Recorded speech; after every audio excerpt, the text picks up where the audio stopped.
পাইব তোমায় নবীজি আপনার দেখিবার মনে কোন সাধনে পাইব তোমায়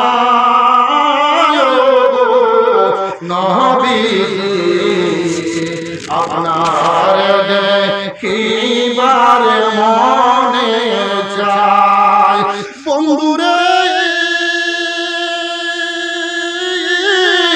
এমন সময় উঠ আসলো আয়েশা নবীর কদম মোবারকে সিজদা মাইরা দিল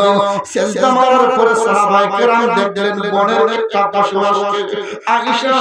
নবীর কদম মোবারকে সিজদা মাইরা দিয়েছে ফাকালা আসহাবুহু আমার নবীর সাহাবায়ে কেরাম বললেন ইয়া রাসূলুল্লাহি সাল্লাল্লাহু আলাইহি ওয়াসাল্লাম ও গো আল্লাহর নবী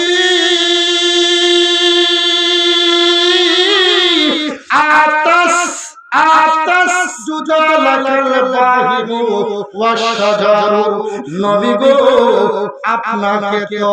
বনের চার পায়া জানোয়ার সাজদা দেয় ওয়াশজারু গাছও সাজদা দেয় ফানাহু আহাকু আন নাসজুদা লাকা ইয়া রাসূলুল্লাহ আমরা হচ্ছি আপনার উম্মত নবী গো নবী গো নবী গো আপনার তো অধিক হকদার আপনাকে সিজদা দেওয়ার জন্য আমরা আপনার কদমের মধ্যে সিজদা দিতে চাই আমরা আপনার কদমের মধ্যে সিজদা দেব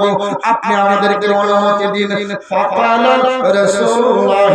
সাল্লাল্লাহু আলাইহি ওয়াসাল্লাম আমার নবী বলতে লাগলেন উবুদু রাব্বাকুম না না আমারে সিজদা দেওয়া যাবে না আমারে সিজদা দেওয়া যাবে না উবুদু রাব্বাকুম তোমরা প্রভুদের ইবাদত করো তোমরা তোমার প্রভুদের কুদরতি কদম মোবারকের মধ্যে সিজদা দেও হায় রে আমার বাবা আমার নবী বললেন আমার সিজদা দেওয়া যাবে না তোমরা তোমাদের প্রভুর কদম মোবারকে সিজদা দাও ওয়া আকরিমু আখাকুম আর তোমরা তোমাদের ভাইদেরকে সম্মান করো যাদেরকে সিজদা দেওয়ার জন্য তোমরা মনে মনে ধারণা করেছো সিজদা দিলে মনে হয় সম্মান বাড়বে তাদেরকে সিজদা না দিয়া তোমরা তাদেরকে সম্মান করো ওয়ালাউ কুনতুম আমারা আহাদুন আইয়াসজুদা লিআহাদিন লা আমারতুল মারআতু আন তাসজুদা লিজাওজিহা হায় রে আমার বন্ধু আমার মদিনার নবী বলতে লাগলেন যদি আমি আল্লাহকে সিজদা দেওয়ার পরে দুনিয়ার কোন মানুষকে সিজদা দেওয়ার অনুমতি দিতাম গো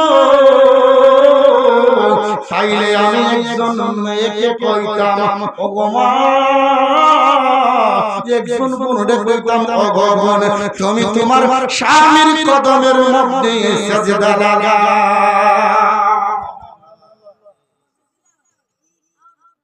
শেষ করে দিচ্ছি আর মাত্র 1 মিনিট শেষ করে দিচ্ছি স্বামীর মর্যাদা কতটুকু আল্লাহকে সিজদা দেওয়ার পরে নবীজি বলতেছেন যদি আমি কাউকে সিজদা দেওয়ার হুকুম দিতাম আমি বলতাম মেয়েদেরকে বলতাম তোমরা তোমাদের স্বামীর পায়ের মধ্যে সিজদা দাও কথা বলেন আজকে আমাদের মা বোনেরা স্বামীর কথায় করে স্বামীদের মন ভালো থাকে না খারাপ থাকবে কারণ এরা তোমারে কেমনে প্রতি মাসে একবার শাড়ি কিনে দিব মার্কেট কইরা দিব গরে বিকাল বেলা খাবার আনবো ওই টেনশনে তারা সব সময় ব্যস্ত থাকে আর আপনারা বাসার মধ্যে আইলেই মাঝে মধ্যে প্লেট দিয়ে নাকে মাইরা দেন আছে না নাই সাবধান এই সকল স্ত্রীদের জন্য কিয়ামতের ময়দানে আল্লাহর জান্নাত হারাম হয়ে যাবে জাহান্নাম ওয়াজিব হয়ে যাবে যদি আপনি মারা যান আপনার স্বামী মারা যায় আপনার স্বামীর কাছ থেকে যদি মাফ চেয়ে না নিতে পারেন খোদা কি কসম আপনার জন্য জাহান্নাম ওয়াজিব জান্নাত হারাম, বছর বছর মক্কা মদিনা হজ করেন, কোনো লাভ হবে না। এরপরে আমার নবী বলতেছেন ওয়ালাউ আমারহা আন তানকুলা মিন জাবালিন আসফারা ইলা জাবালিন আসওয়াদা। আমার নবী বলতে লাগলেন লাল রঙের পাহাড়ের মধ্যে যদি কোন স্ত্রী স্বামী বলে যদি এই কংক্রিটগুলা এই পাথরগুলা ওই লাল রঙের পাহাড়ের একেবারে উপরে তুলো, স্বামী কোথায় স্ত্রী ওখানে তুলতে হবে। আবার স্ত্রী বলতেছে না, স্বামী বলতেছে না, আপনি ওইখান থেকে নামান, ওই কংক্রিটগুলো নামায়া ওই যে দেখা যায় ইলা জাবালিন আসওয়াদা, আপনি ওই কালো পাহাড় দেখা যাচ্ছে ওই কালো পাহাড়ের চূড়ার মধ্যে উপরের মধ্যে ওই কংক্রিটগুলো তুলুন। ওইখানে স্ত্রী স্বামীর কোথায় ওইখান থেকে পাথরগুলো নামায়া মাথার মধ্যে বয়া বয়া নিয়া ওই পাহাড়ের উপরে তুলতে হবে। ওয়া মিন জাবালিন আসওয়াদা ইলা জাবালিন আবিয়াদা। এরপর স্বামী বলতেছে না না, কালো পাহাড়ে হয় নাই, কালো পাহাড়ের গুড়া আগা থেকে ওই পাথরগুলো নামাও, নামায়া ওয়া মিন জাবালিন আবিয়াদা, ওই যে সাদা পাথর আছে, সাদা পাহাড় আছে, ওই সাদা পাহাড়ের উপরের মধ্যে তুলো, স্ত্রী তুলতে হবে। আমার নবী বলতেছেন কানা ইয়ানবাগি লাহা আন তাফআলাহু। বাবারা, আমার বন্ধুরা, আমার মা বোনদেরকে আমি বলতে চাই, আমার নবী বলতেছেন যদি স্বামী স্ত্রীকে কোন অসৎ কাজকে সাধ্য করার জন্য বলে, ওই অসৎ কাজকে সাধ্য করা, স্বামীর কথায় সাধ্য করা ওই স্ত্রীর উপরে ওয়াজিব হয়ে যাবে। এবার স্বামীর মর্যাদা কতটুকু? মাত্র একটা হাদিস বললাম বাবা, কিতাবুন নিকাহ বাবু আশারাতিন নিসাই ওয়া মা লিকুল্লি ওয়াহিদাতিন মিনাল হুকুকি।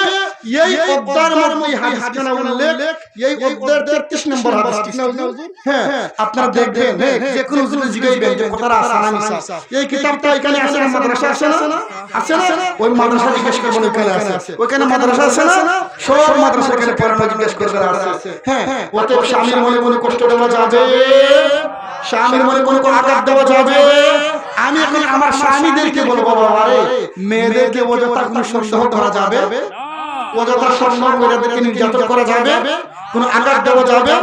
ওরা বাবারে চাইরা, মারে চাইরা, বাইরে চাইরা, বোনরে চাইরা, দাদা চাইরা, দাদি চাইরা, নানা চাইরা, নানি চাইরা আপনার কাছে আসছে, আপনি একটু ভালোবাসা দিয়া মহব্বত কইরা এদেরকে একটু রাখবেন। কথা বলেন,